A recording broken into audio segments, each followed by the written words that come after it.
you're about to hear from Laura Linney from my interview with her. But first and foremost, here's a clip from the Miracle Club. How much were the flowers? I want to pay you back. I bought them for your mother. She didn't think you'd be here. Why would she think that? Have you ever come back in 40 years?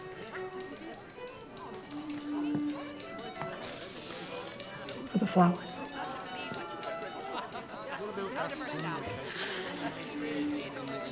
I don't need that. It was an honor. Your mother was a saint. And that was a clip from the Miracle Club. I am overjoyed to say that I'm joined here in the studio by the movie star, Laura Linney. Laura, how are you doing? Very well. It's a real privilege to be here. Ah, thank you. That's lovely to hear. So I saw the film on Monday with our resident film critic, Mark. We both loved it, which makes this that makes it a whole easier. lot easier. I'm telling you, when it's a stinker, this is the most difficult that's 15 painful minutes. for everybody involved, I'm sure. So for our listeners who are hopefully going to go out in their droves next week and check it out, can you sort of introduce us to the world of the Miracle Club and how your character? Sure. The Miracle Club is a movie that takes place in Ireland in the 60s that deals with some women from a very small town.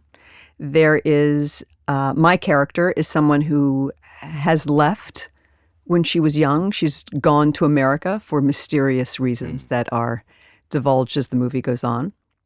And she returns because her mother has passed away. So she returns to bury her mother, and she has to confront the members of her town who used to be her family, her, maybe not her biological family, but her logical family. And there's a very tense history that needs to be negotiated. Mm-hmm. And two of that, like you say, sort of non-biological family, Kathy Bates' character, yes. Eileen, and Maggie Smith's character, Lily. It's obviously very frosty when you meet. Mm-hmm. But just that tension is there from the start. I'm just wondering, what were the initial things? Was it Kathy? Was it Maggie? Was it exploring that character? Was it just the script itself? What drew you to taking this project on? Well, Maggie, primarily. I what an must opportunity. Say, she's been an idol of mine ever since I could, even think about acting. And Kathy Bates as well in the United States is, is a theater icon. And I was primarily raised in the theater. So one of the first shows I ever saw that really imprinted deeply was a play called Vanities that she was in. Okay. So I saw her when I was quite young. So both of those women have had an enormous impact on how I look at acting, the type of standard I hope to help uphold. So it was fantastic to be around both. You'd not worked with them before either? No, Maggie and I were friendly. Maggie and I had struck up a friendship. I was here in London doing My Name is Lucy Barton, which was a play at the Bridge. And she came to see it, and we struck up a friendship. And then she did a one-woman show right after that at the same theater. So we were in conversation about how do you navigate doing a one-woman show. Right. Not bad conversations to have. Oh my gosh. with someone like that. I just find her so powerful.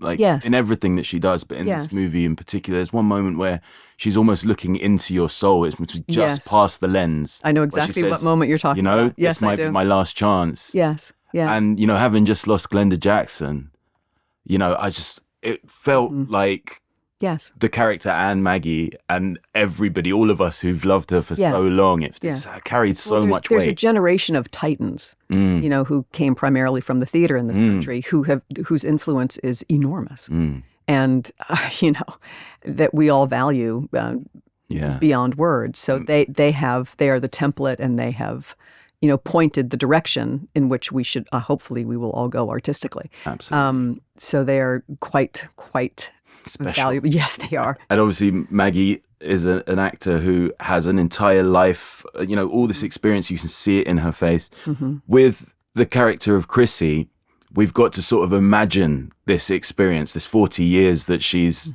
been away. Been away, yes. I'm just interested to know a bit about your process, because there's so much unseen.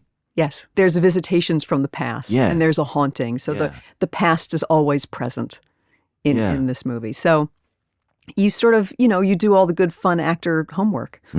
You create the past in your brain, you make very specific details, and then you tuck it away and you let it bleed through. Thanks very much for watching this video. I hope you enjoyed watching it as much as we enjoyed making it. While you're here, check out all the other videos because they're cool too, aren't they? Yeah, and if you want to keep up to date with everything Kermode and Mayo's Take, then check out our social channels. I mean, why wouldn't you? I mean, I would. I have done. Excellent.